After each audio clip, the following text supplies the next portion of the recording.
Okay, so let's start. So goal of this lecture is to explain what is Rademacher complexity and give risk bound in terms of Rademacher complexity. So all applications in next lecture, we will speak about SVM, ADA boost, kernelized version of SVM and neural nets. And these applications will use the risk bound we derived today. But the proof is a little bit technical. That's why I first gave a risk bound in terms of VC dimension. So this bound is much more general and than we had before, and it allows to incorporate like some margin hypothesis. It will be important. This margin will be important in the applications. Okay, but before we do this, we will need something better than Chernoff bound or Hovding bound, and what we will use is this bounded difference inequality. So the proof is a homework task, but let's first go over the statement. So it's readable. Yes. I think it's readable, yeah. Okay. So then, so what do we have here? So let's first recall the Hovding bound. In Hovding bound, we have variables which are in intervals, say 0, 1. And we look at the sum of these variables. We look how far the sum deviates from their average, and we assume variables are independent. So now here we will also consider independent variables, but we will not longer look at the sum, but just any function of these variables. So we consider any function that depends on a set of variables. So phi depends on n variables. They can be from different sets. And we will say that this function is likely to be close to its average, provided the function does not depend too much on a single variable. So here, so what we ask about, we say that for every input that we choose here, if we replace for this input the value xi, by any value xi tilde, the difference is at most b. So when we apply it, we will use b equal 1. So it means that just if we take any input of this function and we change one variable, then the value of the function changes at most by b. And so what we then do is we plug in random variables x1 till xn, and they must be independent. And we look to the random variable that's the output. And this variable satisfies the same bound as Hovding bound. So if we look at the special case b equals 1, then this appears, and we have -2 epsilon squared times n, exactly the same bound. So this is bounded difference inequality. And so how do we recover Hovding bound? It is by plugging in phi, I already said it, by plugging in phi x1 equal to the sum of the variable. So if we deviate more than epsilon n, it's the same that the average of this variable deviates by more than epsilon. So it's more general, but the proof is almost as easy as Chernoff-Hovding bound. So it also goes through the steps 1, 2, 3. Only the step 2 changes a little bit. Okay, but as I said, this is, yes, please come in. Yeah, there was a new room because there was some conflict with reservation. But you get the nice chair. Okay, I just explained that today we will use this inequality. So it's when we plug in, so we, okay, now I repeat again. Okay, so we get a function that receives a bunch of variables. You know about it. Yeah, it's even more general, because it's so here our variables are independent, and they can, okay, perfect. So here we have this Chernoff bound. We will usually say b equals 1, and it's important in theoretical computer science as an inequality. There are like two nice examples, like bin packing. So in computer science, like you receive a bunch of numbers and they represent sizes of objects. For example, 1/4, 1/3, 1/2, 1/2, 1/2, 1/2, 4/5. And you need to collect these objects in bins of size 1. So that means you need to collect objects together, and the sum of the sizes must be at most, in my example, I have 3, and the sum of sizes should be at most 1. And so you can, in this example, you can use 4 bins because you can pack, oh, I forgot in my example, 3/4 is here. Okay, now it's hopefully more interesting. So we can have 4 bins, and like by picking together, 1/4 and 3/4 go together, 1/3 and 1/2, and then 2 times 1/2. And the last one is in a separate bin. Okay. And so in practice, or in many cases, we will have these values generated probabilistically, and we can apply. So the question is, so this NP-hard problem, what's the number of bins we need? It's very difficult, but in probabilistic setting, we can already say about how likely we are close to the expected value of phi. So calculating expected value of phi is an NP-hard problem even. But we know that we will be with very small probability, we will be pretty close to this value. So we will be like a relative deviation or something like 1 over square root or so the deviation will be square root of phi with very high probability. So another one, like a funny one, is the edit distance, like longest common subsequence. Like there are 2 strings, U1, U2. It's just strings over an alphabet. They're like from proteins, like DNA sequence. It's built from like how it's called again, like this basic components, and you get V1, V2 till Vn. And the question is, can we find a subword, like select some of the, so what is the longest common subword for or common subsequence? So that's a longest common subsequent problem. And so it's again, so this is easy, the problem. You can calculate this with dynamic programming because it's a variant of edit distance. It's edit distance with deletion and insertion, but no changing. And okay, again here,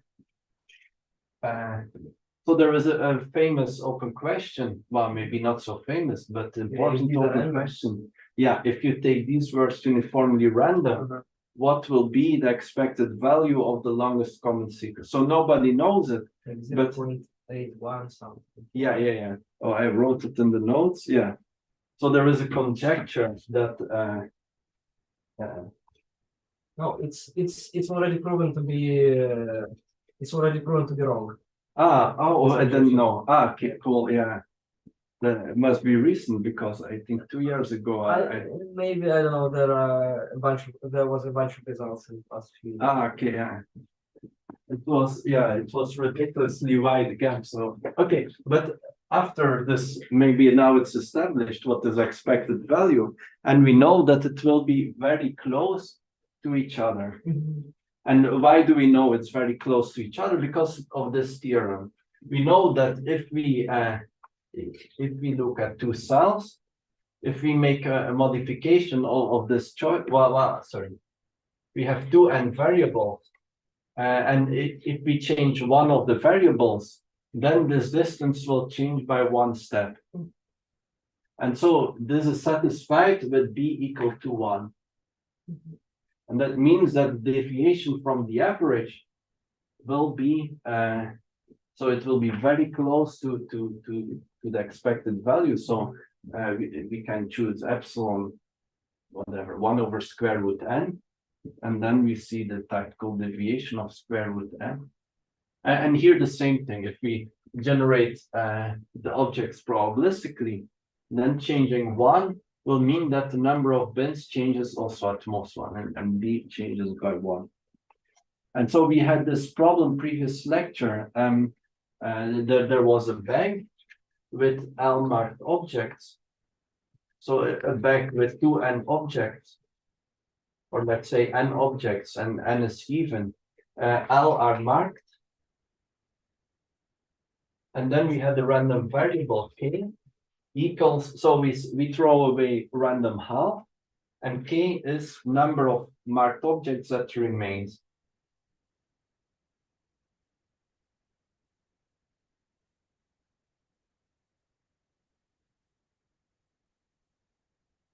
And then I said next lesson we will prove that k minus expected value of k smaller than, okay, expected value of k was k over 1/2. So L over 1/2. So k minus L over 1/2 is smaller than alpha L with probability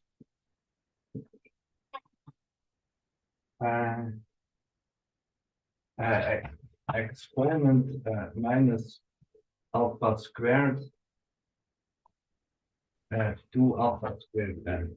Okay, let's use just epsilon, because then we had last week we had epsilon for some other function. Okay, and so now how can we prove this problem? So it's clear what is this problem. So you remember it. So how can we connect it to bounded difference inequality? Yeah, indeed. Can you just so can we assume that these are x1 to xn? So yeah, even more, we can do even something better. We can have L here. But okay, sorry, I should not speak about it. Let's start with n here, the easier variant. So can we assume that these are independent and phi is like expected value? So I mean, for example, if some of x's are the same, so we say that we take these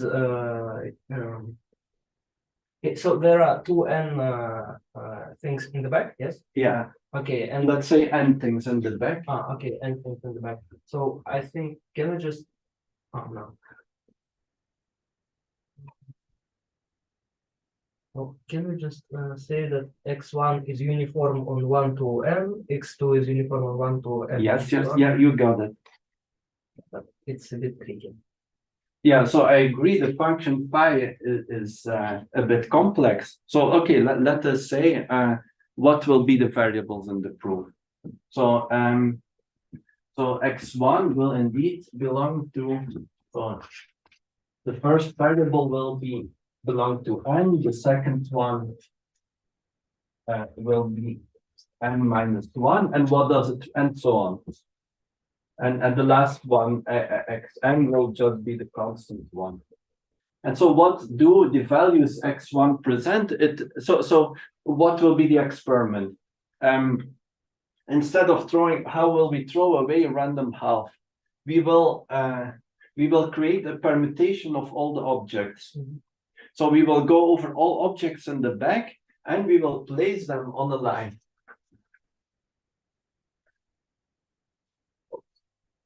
So we will place them on the line, one with, and so on. Well, actually, we don't need these numbers. X1 will be the position of the first object. So the first object will be placed on X1. So here, the second object will be placed. Now, what means X2? X2 is the index of so x2 equals 5, for example, means object 2 is placed on the 5th free place. Mm-hmm. And that's why we have the range a little bit smaller, one smaller, because this place is already taken. And in this way, we create, so 1, 2, 3, 4, 1, 2, 3, 4, 5. So here will go the second object, if x2 equals 5.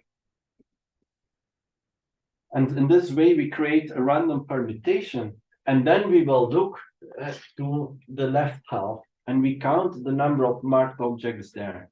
Yeah, but the question, how do we prove that how do we prove the bound on the difference? Because changing one of the variables. Okay, let me first ask, is it clear how I construct phi? So I just said the function phi, and now then I will try to find what is b. So okay, no sound, so I assume it's clear. So xi, the value of xi is equal to sorry. If xi equal to some value, it means the ith object will go to the xith free place from the left. Okay, now the question, what if we keep all these values and change one? What does it mean? So imagine that 2 is changed inside, 2 is changed into 2. For example, it means this object goes here, and all the other objects go one step to the right. Not one step to the right, because, for example, object on the place number 3 will go to the place number 5. And no, because place number 1 is already occupied. So, I mean, if we change x2 from 5 to 2, x1 will stay as 3. Yeah, so some object will stay. Yes. Okay, I see. Yeah. And some object will switch more. Oh. No, but this really doesn't change anything, because we know that there is a cycle. So by changing one one of the variables, we create a cycle which intersects the median, the line. Not more than 2 times. Yeah. So one object goes in here and one goes out, but that means that maximal increase is 1 and maximal decrease is -1. And so we've proven that this holds for b equal to 1. So either there is an increase or a decrease. Yeah. And so we obtained b equal 1, and that means we have this result for exactly the same result. But here we have n. Unfortunately, in the notes I said, or fortunately, I gave a better bound. I said -2 epsilon squared times L. And this L will be used in the homework for low noise regime. And you see the image. So how can we get L here? L is number of marked objects. So how does it work? Isn't it just a worth? So isn't it just a weaker? So L is smaller than n. N is total number of objects. Yes. L is marked objects. Yeah, and that means that 2 epsilon squared n minus 2 epsilon squared n is less. Yes, you're right. Oh my God, yeah. Yeah, good. Oh, okay, good point. Yeah. So we're actually very happy with this bound. How can I miss this?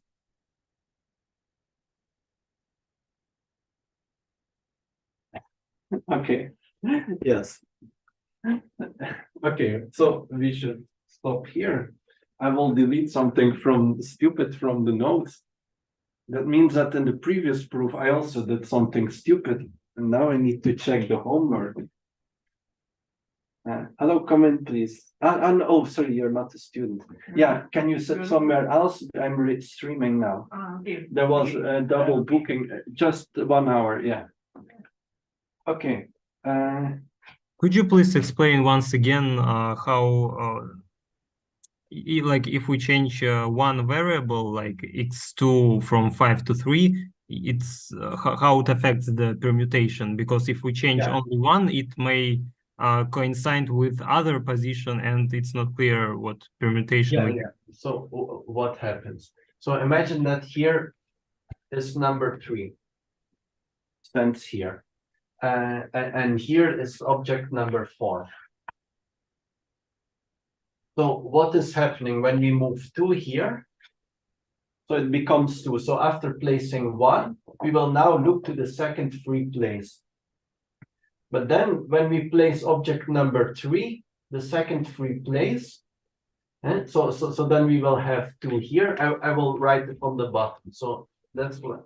Now when we place object 3, it will go to the also to the second free place. So there is 1, this one is skipped, and 3.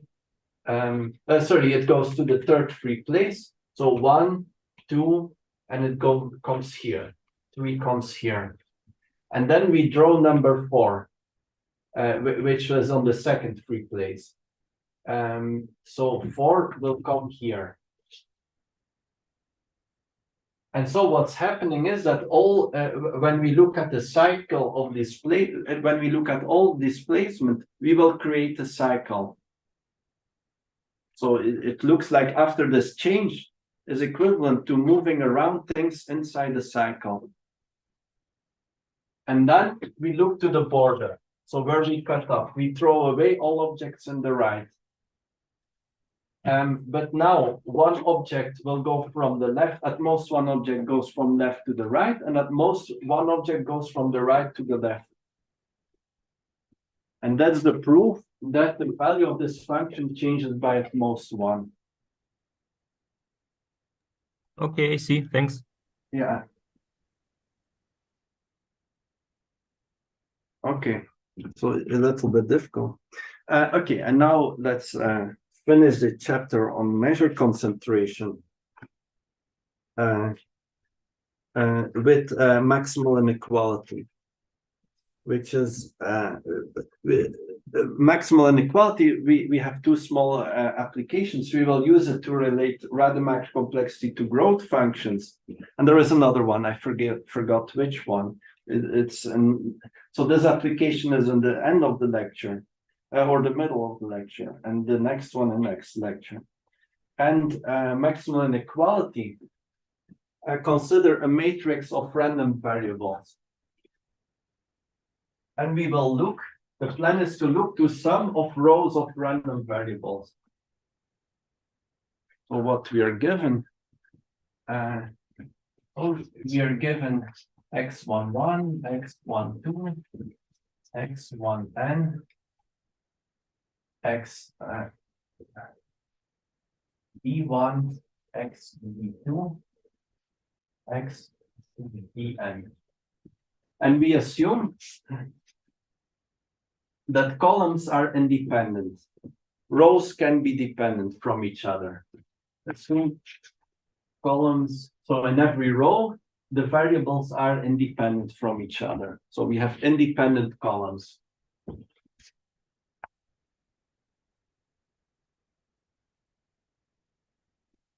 So there's a first assumption. Second assumption is that the variables are bounded. Variables are bounded. So for every, they're bounded by values in columns. So for every j smaller than b, we have that xij is bounded in absolute value by Ri. And third assumption is expected value of xij is equal to 0. And under these 3 assumptions, we will show that expected value of sum of a row is close to its average. So it's kind of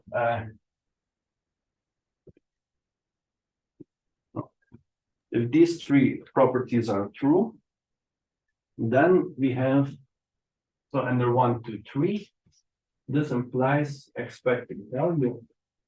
What's the bound in the yes. Yeah, I will write this.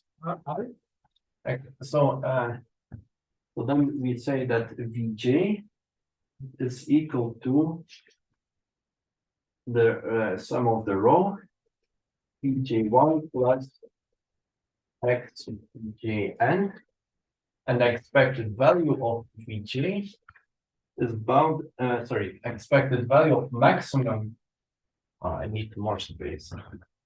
Let me write the conclusion here. Expected value of maximum of V1 So V VG is bounded by the 2 norm of the vector R times 2 ln V. So this is the theorem. So 1, 2, 3 implies that sum of rows, the maximum sum of a row, is at most norm of R. So note R are the bounds here. Times square root 2 ln D. So this is equivalent to saying xi, let's write it as in the notes, minus Ri. So it's maximal inequality. So columns are independent and we look at sum of rows. And so you can use it for in the quiz. I will not tell the answer. The question is, what is, so consider the problem of integer lattice, and a drunken guy makes 1 step forward and 1 step backwards randomly. And it takes n random steps. What is expected value of his distance from origin? So you can solve this with this exercise. So what do we want to know? We want to know, okay, I'll give a little hint. We want to know the absolute value of the sum of variables. So to get the absolute value, I can be written as a maximum of 2 things. And we know, so the steps, every column will be a step. But you said that columns are independent? Yeah. So every Ah, next yeah, yeah. step is independent of previous step. Yeah. Yeah. And we will look to coordinate and minus coordinate. And then we get, we can apply this formula. And we get, okay, and what is R here? 1. Yeah, R is equal to constant 1.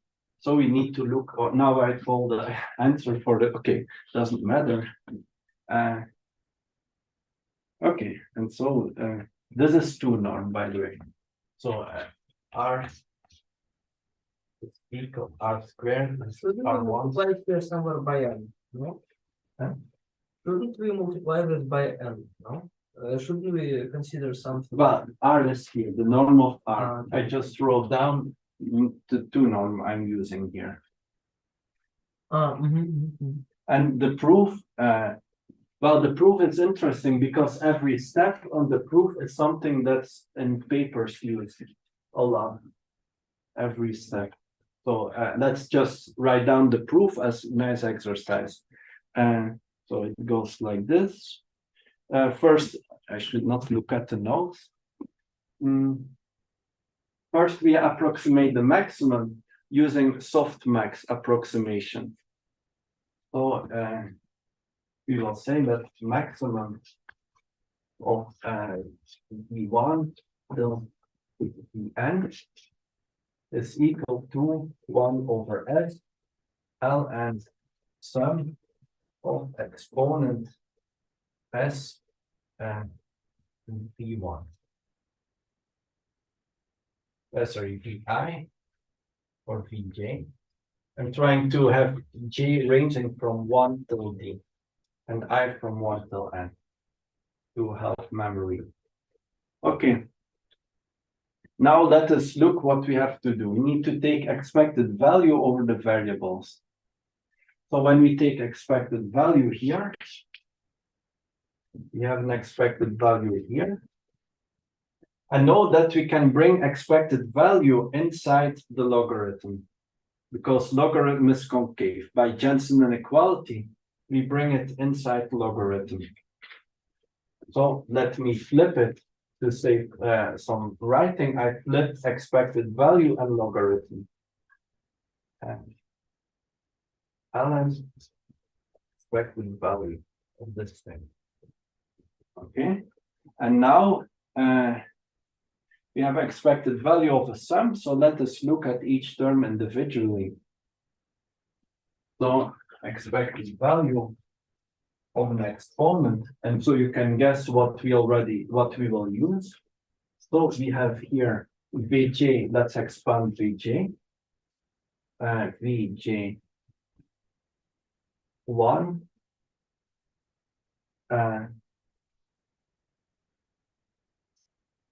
Let us write it. So this is one term.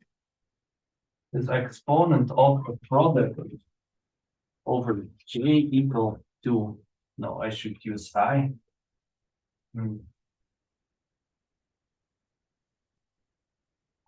Product I equal 1 till n.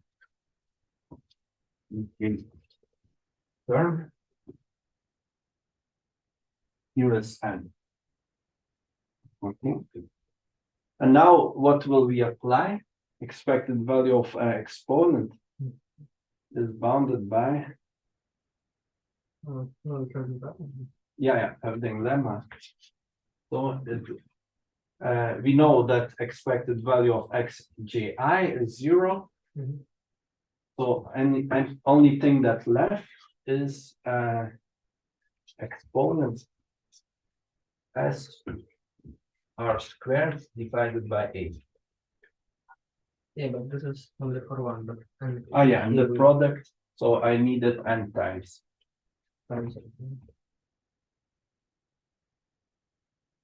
Okay. Now we should be more or less ready. So we have now let us go back to this thing. So here we have a sum over all the j's. So we have d times. So this thing is bounded by d times exponent. Oh, I forgot the s. Exponent s n r squared over 8.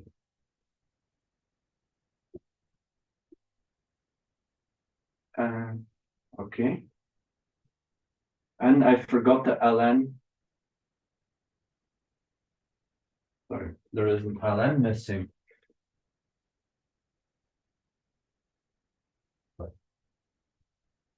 I need to write somewhere. Let's write the bullet point. So this is bounded by 1 over s. We will have, so now we need to sum or deal with this sum, but this is just a factor d, and it appears in an ln. So we have ln d over s plus, and then we have ln of exponent of this thing. So here we have s n r squared over 8. So that's the current bound. And now we need to optimize. And something is strange because there should be no n. Okay, let me check the proof in the notes.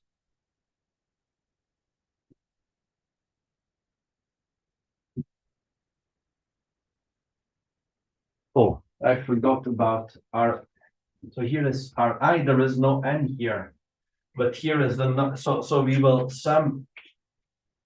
So we need to take the product here. That's my mistake. So here is the product over I.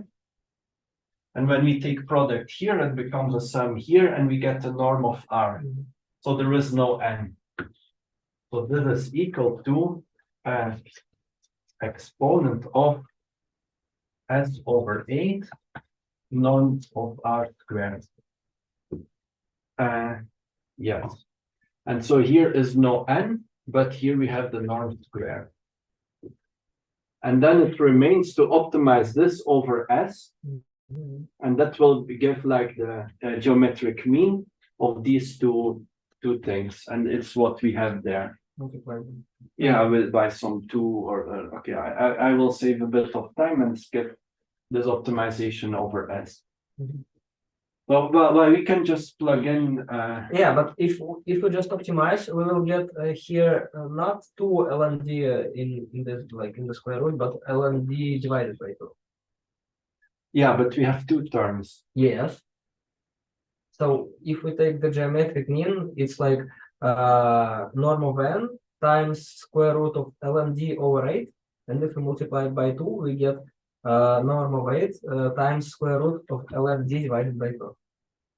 Oh, I miscalculated. That's strange.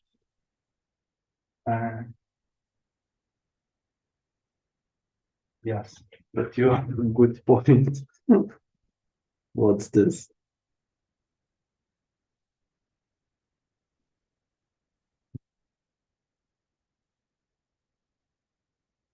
So I said S is equal to 2 LMD over norm of R. And oh, but you say that you can have something better. Yes. Yeah, so I didn't substitute the right value. Okay, yeah. Okay.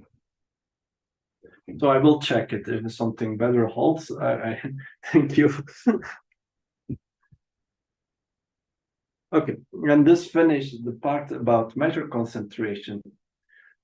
Let's now go to the main thing, which is Rademacher complexity. So Rademacher complexity is something like growth function. So actually, it's defined, and I already said that it has various linearity properties, and it's very useful if you want to build complex classifier from simple classifiers. And it satisfies very nice risk bound, and the risk bound is as follows. Like the true risk is at most empirical risk plus correlation of random labels with best function for these labels from hypothesis class. So we have a bound on the risk that holds for all functions in the hypothesis class. So for each function that you pick, you know that the difference between empirical risk and true risk is at most correlation of this function with random generated labels. So correlation of the best function with random labels. That means if your class contains functions, shatters every training set of certain size, then it means this correlation will be 1, will be maximal, and the risk bound will be meanless. So the difference between these empirical and true risk will be bounded by 1, and we have no meaningful risk bound. But if it happens to correlate badly with random labels, if your hypothesis correlates badly with random labels, then you get a meaningful risk bound. Okay, so let me clean the board. I'm sorry, maybe I skipped something about maximal inequality, but is it like optimal? Maximal inequality. Well, optimal, like you mean if we insert random Rademacher variables there? I mean, could we think of some random matrix that turns this inequality into like yeah, makes it tight. Yeah, I don't yes. know the answer. I would be surprised if you can do better. It's these famous inequality are also famous for being tight in the proof. Okay.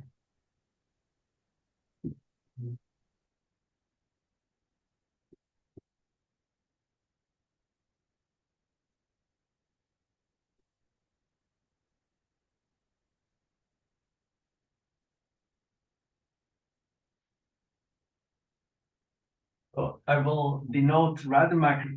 So now definition will be more general. Next lesson we are forced to speak about regression. Even though I try to avoid it, it will not be possible completely. And I will call so I will use f. It's a set of functions from input to real numbers.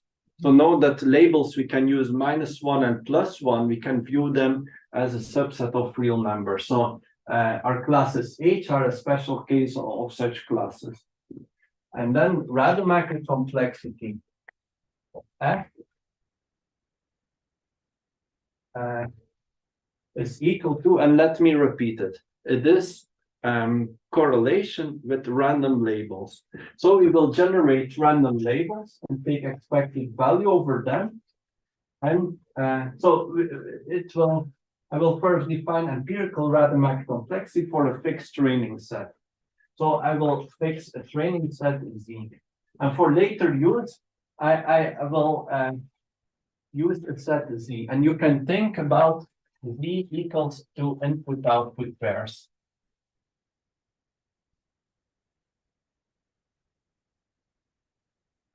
So there is a set Z, and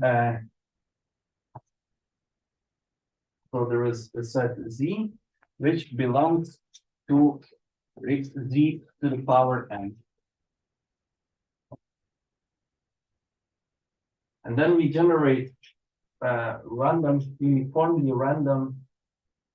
So sigma is random labels and -1, 1. And we take n such labels independently. So it's a random n-bit vector. And so we will take a random such sigma and then look to correlation with best classifier. So what is correlation? That's 1 over n times f of z1, sigma 1 plus so on, f is n, sigma n. And which classifier do we take? We take the best classifier, which is the primum f over this thing here. And so now we have the definition. So let us think a little bit about special cases. So let us think about a case that Did you say we take the classifier that maximizes the correlation? Yeah. So we generate random labels, look to the classifier that calculates best, and we check this. And so let us look to some special case. For example, when we have all functions from -1 up. I'm now using Z for later use. Well, don't worry about what is Z. You can think it's the input set. So let us take all binary functions from Z to -1 plus 1. What will be the value here? In this case,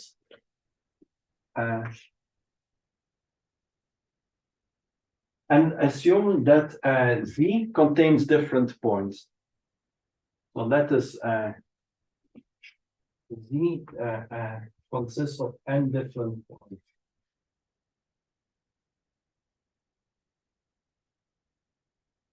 So what can we say about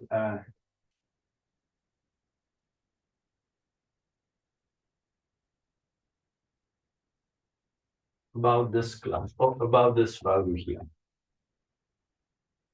So it's easy question. Is it just n? Oh no, it's 2 to Yeah. So here the sum will be n, and then we divide by n, and we will get 1. It's only 1. Yeah. So that's maximal correct. So the maximal value of Rademacher complexity will be 1. Now So, the correct, yes. I'm sorry for interruption. Is it true that our f is just like sigma 1 and f of z1 is sigma 1 and so on? Yeah. That's the f we choose. And then we have 1 plus 1. So if sigma 1 is -1, we choose f z1 to be -1. And so on. And if fc2 is +1, we choose sigma 2 plus 1 and so on. And then we get 1 plus 1 plus 1. Okay. Other extreme. What if size of f is 1? So f contains one function. What can you say about Rademacher complexity? Yes. 0. And why is this? Because the variation is equal to 1. Yeah, 0. we don't need supremum. So we drop it. And then we have expected value of this thing equal to 0. Wait, it's not equal to 1. So when we fix f, then we have expected value over sigma 1 times some constant. So expected value of sigma Yeah. of sigma 1 is 0 because sigma 1 is -1 and +1 with uniform probability. So expected value of each term will be 0. And so expected value of some time. So you should think about this as some growth function. So know that we had growth function tilde of a set in Z. It's number of dichotomies we can have on Z. There was S before. So for a hypothesis class. And this was scaled between 0 and 1 and 2 to the power n. And so if we divide this by 2 to the power n, we get a number between 0 and 1. And so here, Rademacher, so empirical Rademacher complexity it's called because it depends on the training set of A. It's something similar. This also goes from 0 to 1. But it's not the same because, for example, if we have if H is a singleton, then here we get something positive, but here we get 0. So that's the definition of Rademacher complexity. And then there is this nice theorem, and let me write it, which is measure concentration. Well, I will just write it, and then I will prove it later. But first, we will get used to this notion of Rademacher complexity.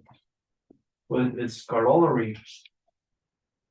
Oh, but in the theorem, I use another definition, which is called empirical Rademacher complexity. And that's just expected value, just Rademacher complexity without adjective of empirical.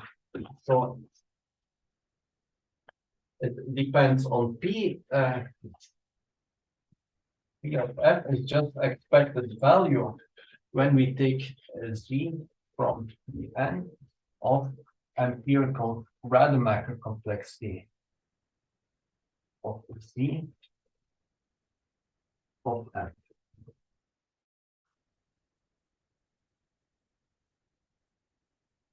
So that's true Rademacher complexity. And now we have this nice theorem. So, or corollary from something more general. So H. So H is a set of classifiers from X to -1 plus 1.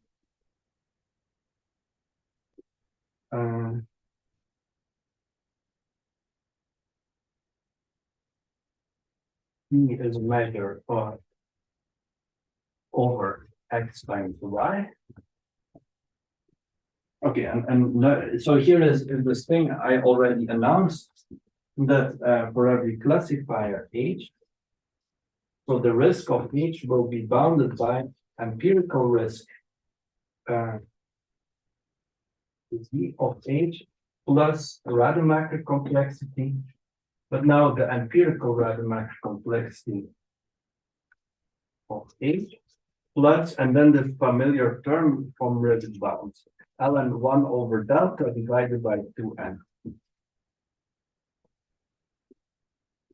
Okay, but now I need to say what is Z. So we fix P over Z.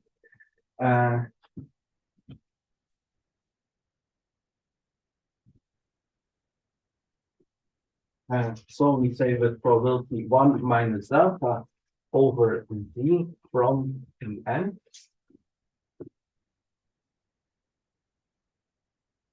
And then we have that for each H. We have this thing. So this is a nice result. So let me say it again. And so let's fix a hypothesis class and a measure over X times Y. Then let's take a random training set from P, with a labeled training set. So P is measure over in outputs. And then every function h and every classifier in the class satisfies that the difference between true and empirical risk is at most Rademacher complexity. So this is correlation with random labels plus some small term for that depends on delta for fluctuations. And so we can be unlucky in the choice of the training set, so it's not representative, and this is included here. Okay, and so I will try to prove this. So I will be 10 minutes late because we started 10 minutes late. Okay, but before this, let's go over a bunch of basic properties. I should tell you how can we connect Rademacher complexity to VC dimension. So I will remove corollary because it will take some time before we can prove it.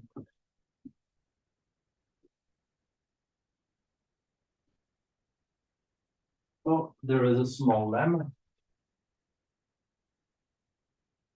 And it says that the true Rademacher complexity, it's defined with xn. So they always take p implicit in the notation. It's the standard notation.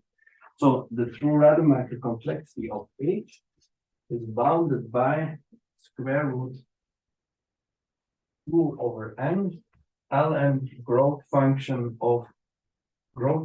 h of n. So this is the lemma, and it's a consequence of bounded difference inequality. So how does the proof go? Well, Rademacher complexity, we obtain it from a maximum over functions. It's kind of intuitive. So in this definition, there is a supremum over functions. But know that the functions are, we only care about function of n points. So we will have n different, we can pick n functions that behave differently on these n. We can take, so assume that there are k f1 and k behave differently.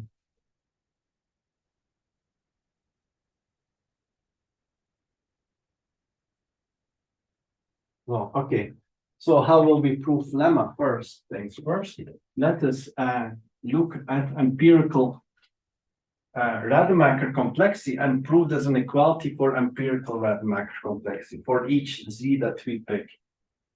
Then once we have proven this, we take expected value over z, and we get the result for true Rademacher complexity here.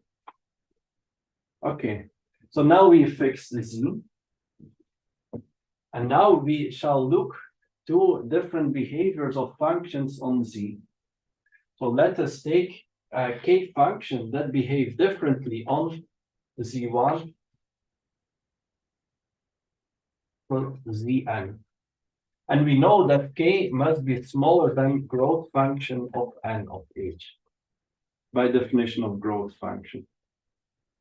Okay, and now we want to apply maximum difference inequality. And so we need to choose a random variable xij, and it will be just sigma I fj of xi.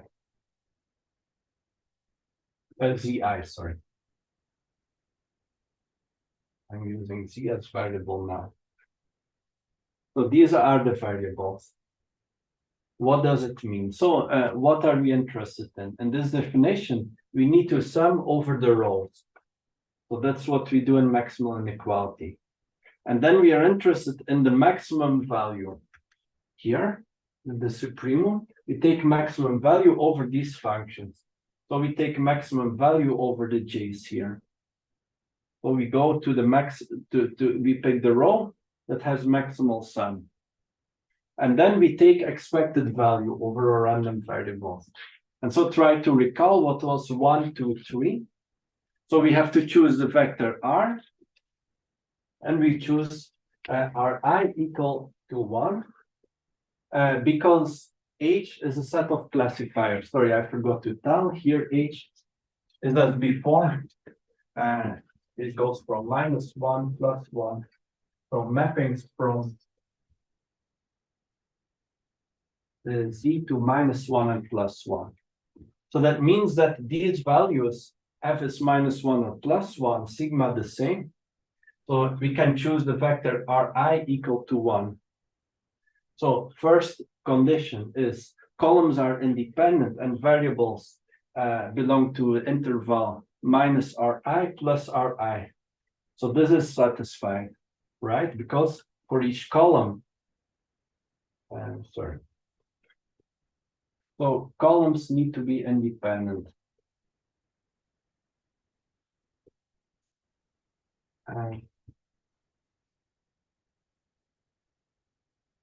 What did I say? J goes from 1 to, let's call it D here, to be consistent. D is bounded by this. J, then I say,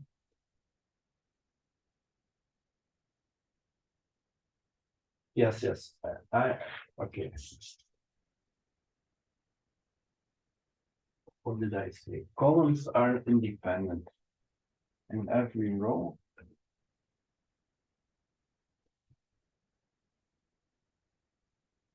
Okay, I don't like it that I have opposite indices here. So I made a small I made a mistake somewhere.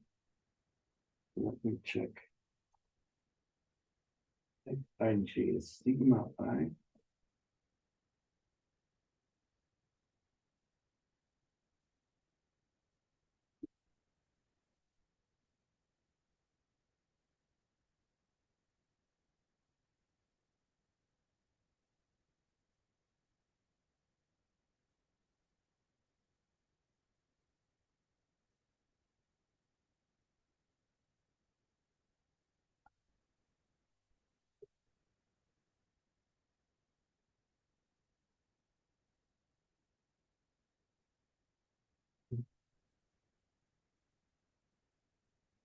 But I'm using opposite. Okay, the problem is in theorem 10.4 where I speak about GI. Yeah, it's in the statement of theorem 10.4. Okay, I need to look through this, but okay, now I somehow left things in the definite in the initial statement of the theorem. So if you check the notes, you see it that I write about xgi instead of xig. So that's why it's somehow flipped. So if I use this, so now columns are independent. Somehow there is another mistake. I'm really sorry about all this mistakes. In chapter 10, I need to work on it, but on chapter 11, things are better. Okay, but now we have that columns are independent and we take sum over rows. So we sum over I. And so now everything works. And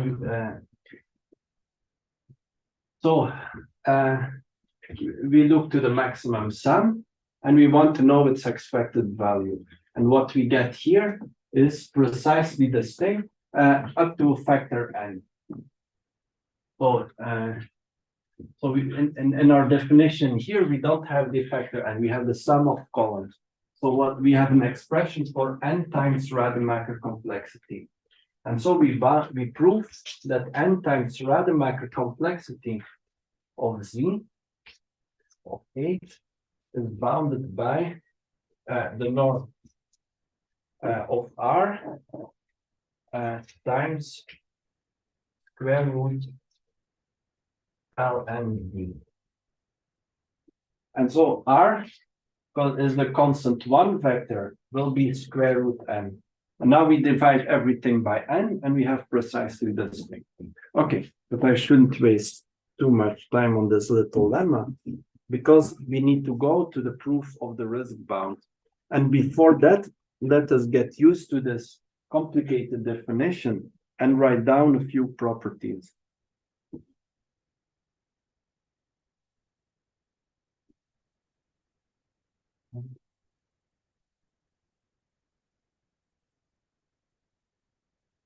Oh, sorry. Before I delete the lemma, I should write down risk bound using VC dimension. So G of H. So we discussed before that G of H is bounded by VC dimension.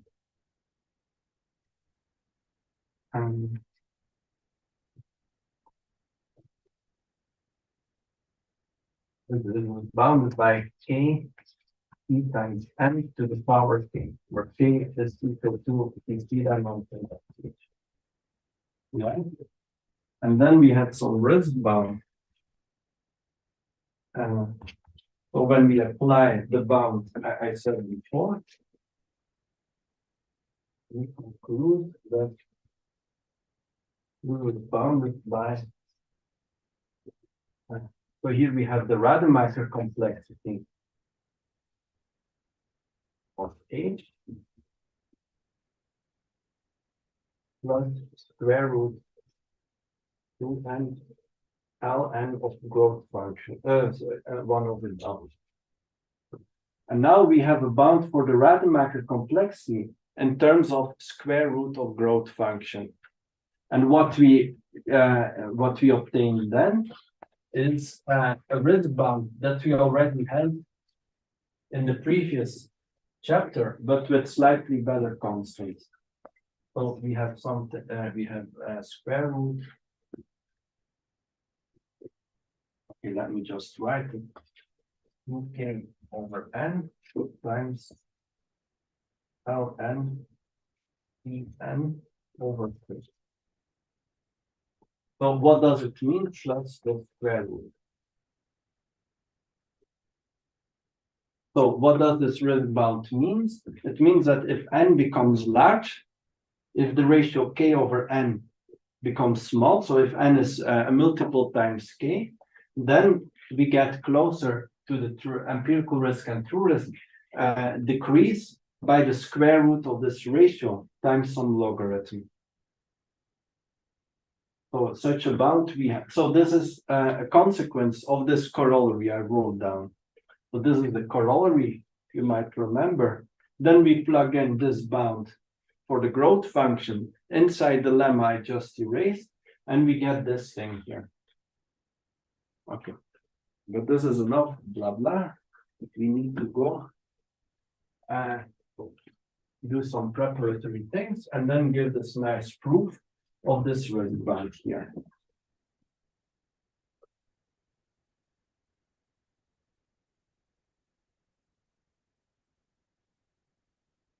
So I will now list, so there are some lecture notes, and there are 10 easy observations on Rademacher complexity. So first one is monotonicity. If F is a subset of G, then we know that Rademacher complexity. So I will pick some Z here, and I will use empirical complexity. RZ of G. And so from this, we can conclude that Rademacher complexity is never negative, right? Because we said if F contains one function, we have 0. And so we will always assume that F and G are non-empty as usual. Okay. The next one. And so corollary of this, yeah, I don't need to write this. We already said that if F contains, so Rademacher complex, so if H is a set of functions from -1 to +1 to the power x, then, and I already explained this, right? Then Rademacher complexity V of H is at most 1. It's clear, right? It's again from monotonicity. When we have all the functions, then it's equal to 1. When we drop functions, it's at most 1. So we have a measure between 0 and 1 when we deal with classifiers. However, we can also apply it to any real functions. Now let us go to property E, already the fifth property.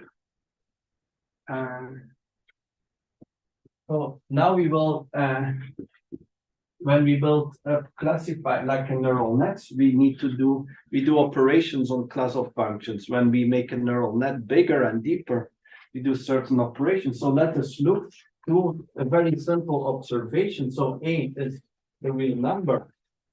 And let us look at the class of function, and let us define this as x goes to f of x plus a for all f in f here. So let us define the class f plus constant to be this class. So now what can we say? How can what is relation between Rademacher complexity of f and f plus a? So what can we say about Rademacher complexity of f, f plus a versus Rademacher complexity of f? What is connection? Maybe they're equal, maybe. Equal to Yeah, it's equal. So what's happening here? So let me put supremum back. So when we go to this class, we are always adding a constant here. And so we can take this out of the supremum. This constant can be taken out of the supremum by addition. And so we take it out, and so we have that this is equal plus, okay, so plus expected value over sigma of a sigma 1 plus 1 over n, a sigma n. And now it's clear, right?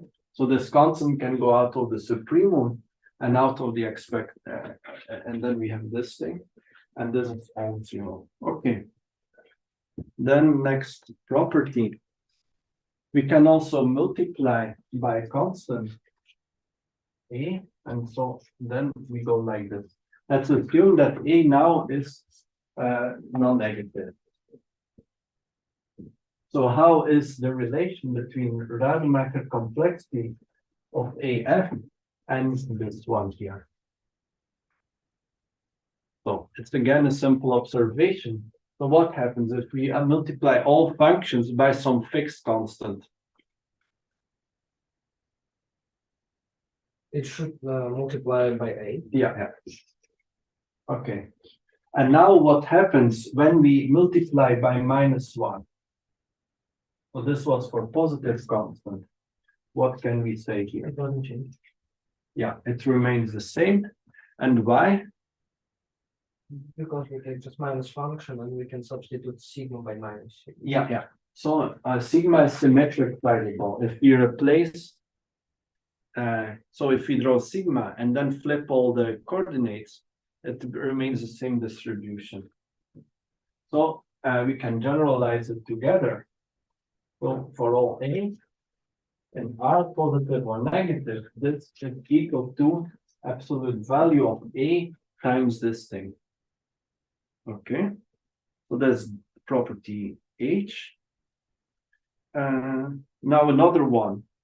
This is important to get corollary from some general result. So let us define H times F. Here H is a function from inputs to values -1 and +1. Here H, well, the math is equal to -1 + 1. And that is defined this as product. Z goes to H of Z, F of Z. Like this. Okay, what can we say about the product of H and the class F? So here. So H is now a function that produces -1 or +1, a random sign. And so we look at the product here.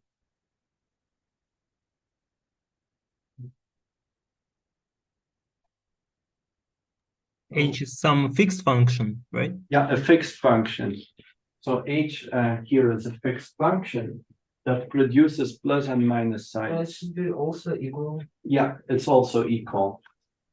because it's like changing some coordinates of sigma. Yeah. It is.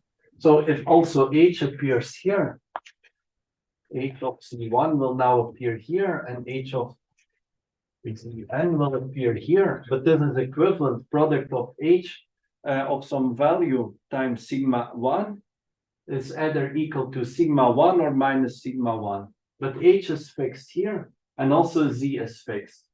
So the vector Z is fixed in this definition. So here Z is a vector of input. And that means Z1 and so on is fixed. And so we apply symmetry again. Okay. Oh, we got already all properties. Now there is one incredibly important property for ADA boost. I didn't do addition yet. So now let us define F plus G is equal to F of Z plus G of Z. And okay, what can we say now about Rademacher complexity of plus F plus G?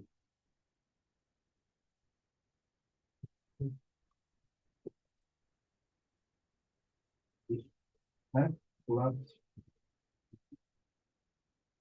Well, it's natural to assume that like it's sub-additive. It is Sub-additive. Like less or equal. Yeah, it's true, but you can do better. I think at first about equal sign, it should be equal to something. Yeah, indeed, yeah. Okay, and why it's equal?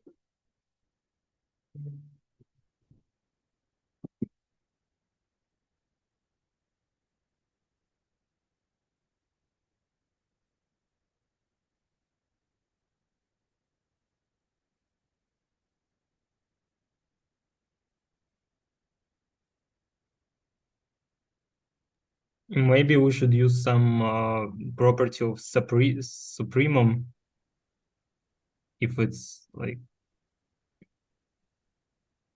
Yeah, you don't even, yeah, of course you always use property, but it's very trivial. Not even triangle inequality you need. So just let us think. Here we have F plus G. So we arrange over all F's and all G's. When we plug Exactly. it in the supremum, we have here F and G. And so here we have some F of G. So it means we can collect everything. But here we have a sum over F's. And now when we make this change, we also have a sum over G's in the second part. And we take supremum over F and G here. So here becomes also G. But F optimizes the first half, G optimizes the second half. Well, I think we need to be sure that there is always a positive value. I think we need. No, we don't. Maybe don't. Maybe. Yeah. Okay. Yes. And so then we can take linear combinations. We can have A1 times F1 plus AN times or AK times FK. And the Rademacher complexity of this thing will be Rademacher complex of the same thing with linear coefficients. So it's a very linear operation. And you can guess this is useful for neural nets. But neural nets, it's a bit tricky because these parameters will not be fixed. And so I will, so there is a lemma 11.4 in the lecture notes, but I don't have time now. I need to prove this theorem, the main, so the main risk bound, which is theorem 11.6. and then the lecture should stop. But we also have a test. Yeah. Sorry, you need to go somewhere. Well, actually, we can do the test now, but well, maybe you can just learn the theorem by yourself. Okay, what should we do? You know what? I will leave open the test till next Monday. What? Till the Monday after the session. I just allow the quiz to submit answers till the homework deadline of 11.6, and then I will just explain the proof. It will take 10 minutes, I hope, but I also need to write the theorem.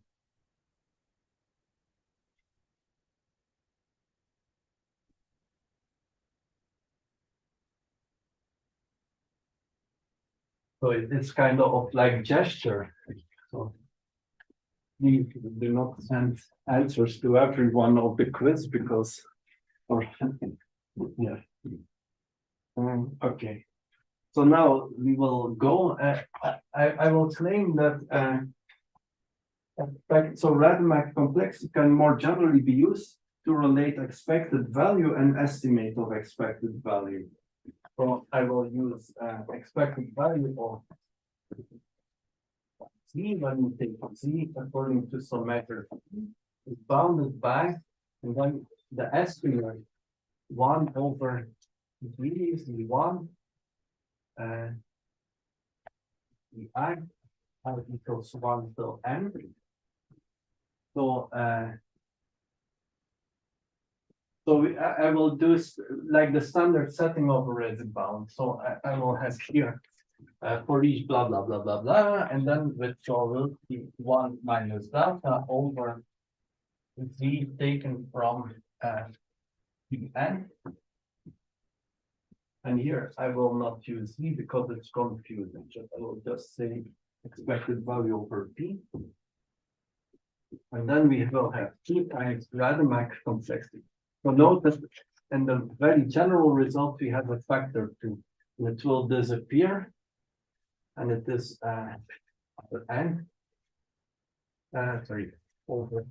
I will use a class G. So it will hold for every function G in this class B. And then we have the usual term and 1 over delta divided by 2n.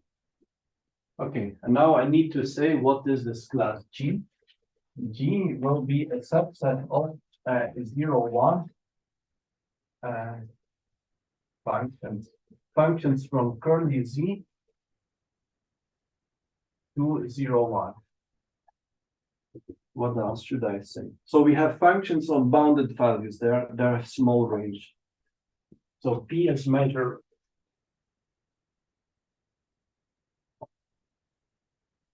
over Z.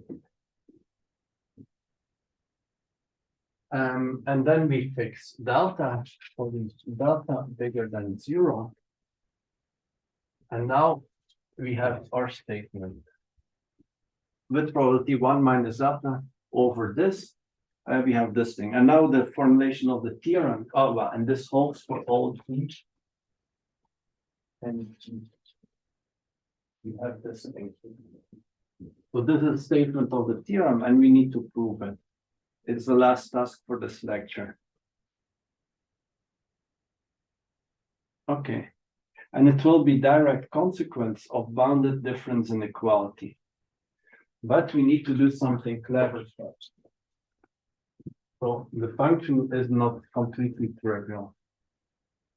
So I will consider the function phi of C1 till Cn defined by the supremum of the difference of these two things, and I will scale it by n.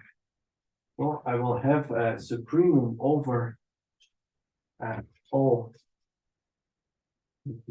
G by n times expected value of G minus the 1 over n disappears. And so I will have J into 1 minus J into n. Okay, so now we need to check conditions of bounded difference inequality. And I claim that this phi satisfies the conditions for b equal to 1. If we change one coordinate of this function phi, then the value changes by at most 1. And that's kind of obvious. Why? Because the functions g are bounded in an interval 0, 1. If we change one value here, then it means we have a set of, so we take supremum over some set, and each value in the set is changed by at most 1, so supremum also changes by at most 1. So this is obvious. And so what do we get after this? So we have that probability that phi, so probability, okay, we substitute random variables. Okay, I will not waste time on future things. Is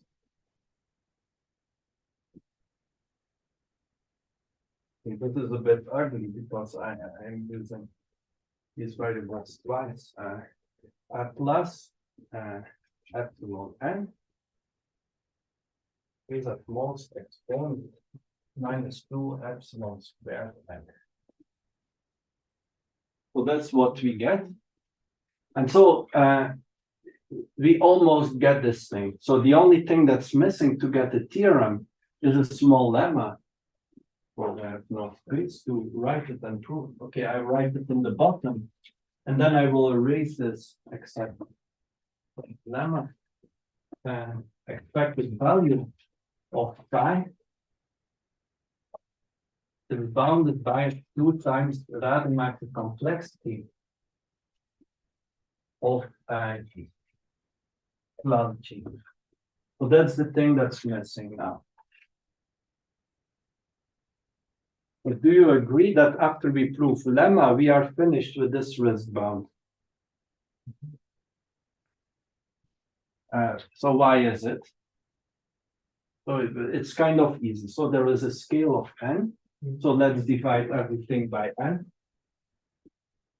1 over n of epsilon.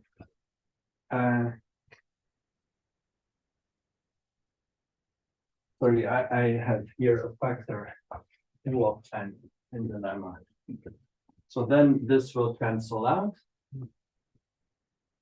So here we will have 2 Rademacher complexities. This is precisely the difference between this and this. So we are good. So then we will set this equal to epsilon and solve for the delta. Like we did many times previous lecture. So all we need is the lemma and we are finished. So if you agree, then I will remove this line.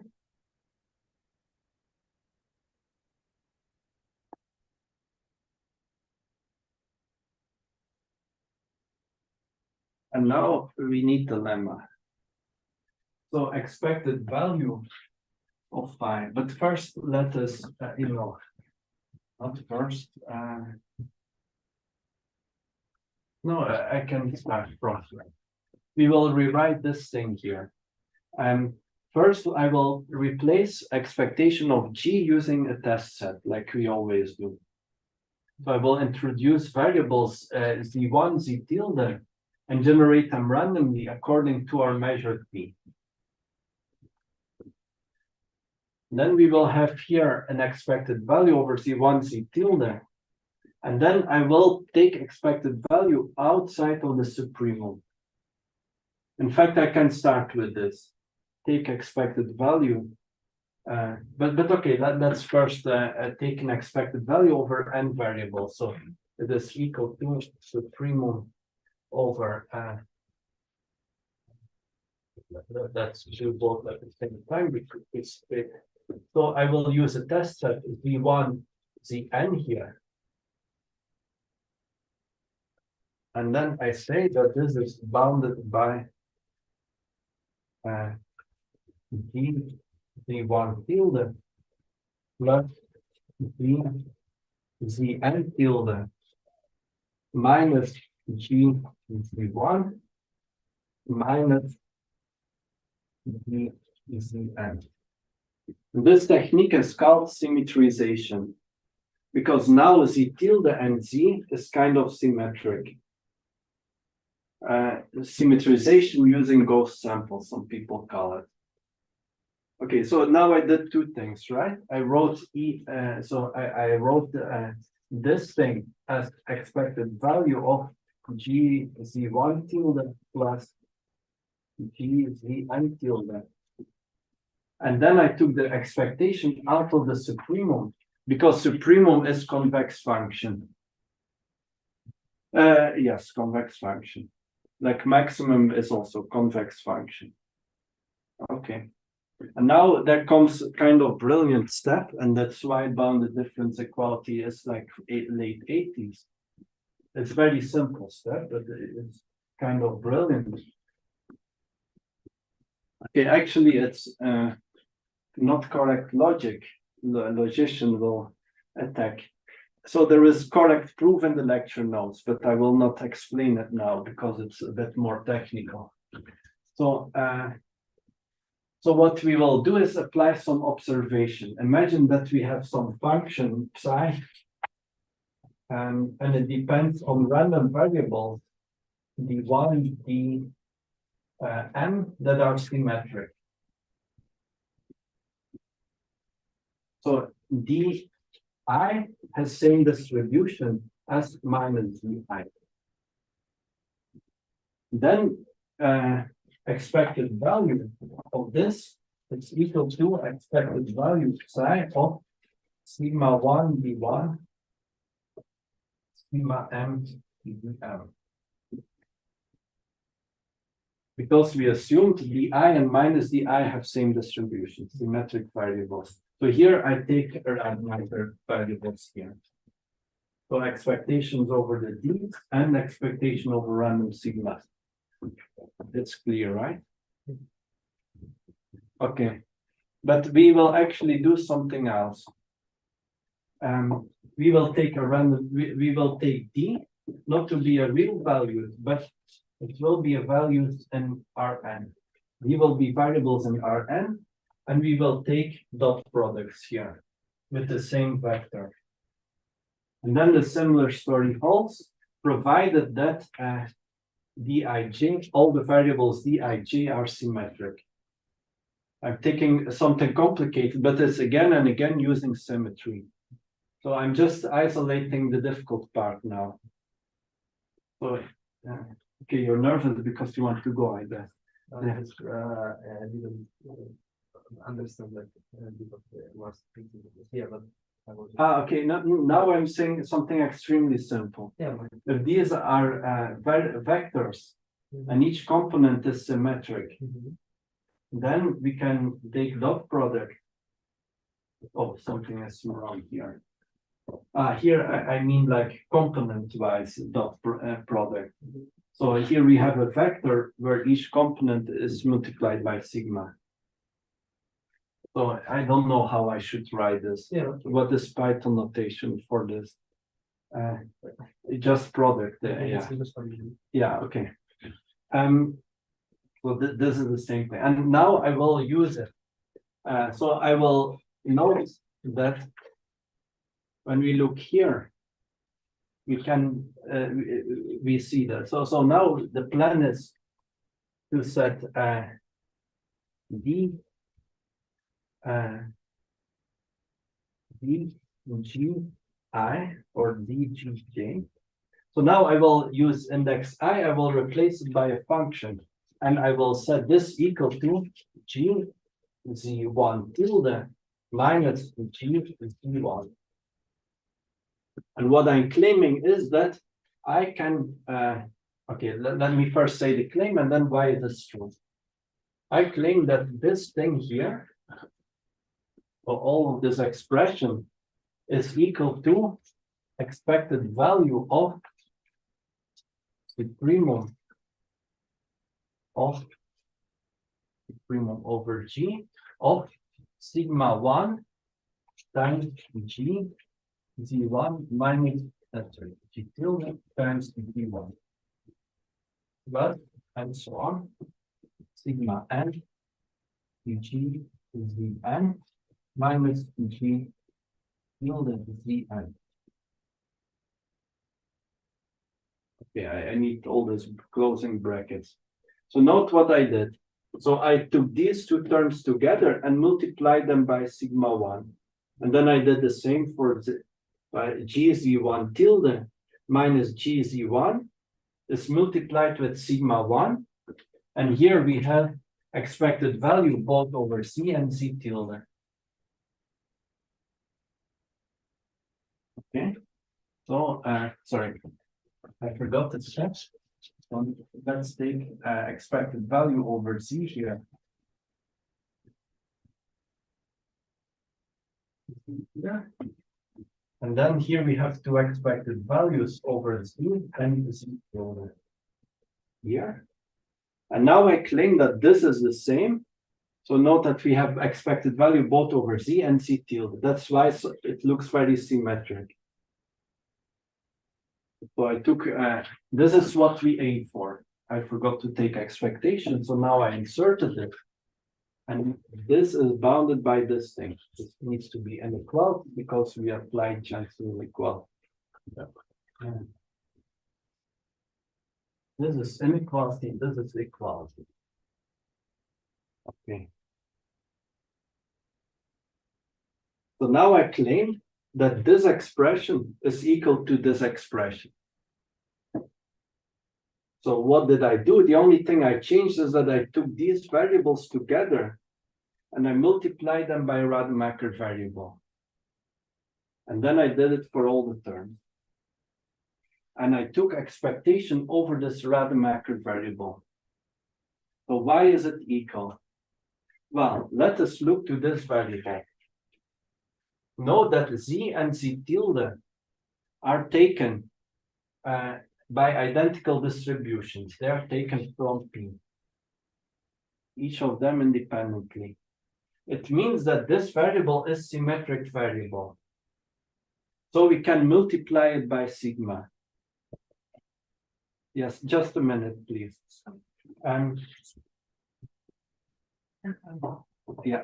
So this is symmetric variable. I can multiply it by sigma, and yes, and it means that okay. So I can multiply it by random signs. Now let us look to this psi function. Let's take the supremum and let n range over all the functions in G. And here is the place where it is a bit fuzzy. Like here, m is basically some uncountable infinite thing, and it's not allowed to do this. But in the lecture notes, there is a careful proof, but it's more technical where it's not done. So we apply this result basically, and we get that these things are equal to each other. And now from this thing, it becomes easy, because now we will collect the terms with Z tilde and Z again. So when we collect them again, I need some space.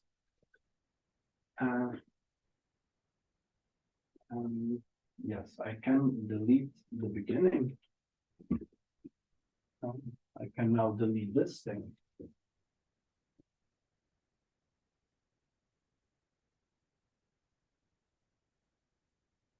So now I will collect the terms in G and in G tilde, and I use triangle inequality on supremum. So this will be bounded by expected value over sigma Z Z tilde of supremum of the first part, sigma 1 Z1 tilde plus sigma n G and tilde plus expected value. Well, you can say that's the same expected value plus supremum over the same, but then we get minus sigma 1 G G1 minus and so on minus sigma n G C n. So we go from here to here. What we do is just collecting all the terms with tildes and all the terms without, and we applied triangle inequality for supremums. And now we are very happy because this, what is this? It's precise. So this doesn't depend on Z. So we can drop the Z and the expectation. And the only thing that happens here is Z tilde. And this is precisely Rademacher complexity N of class G.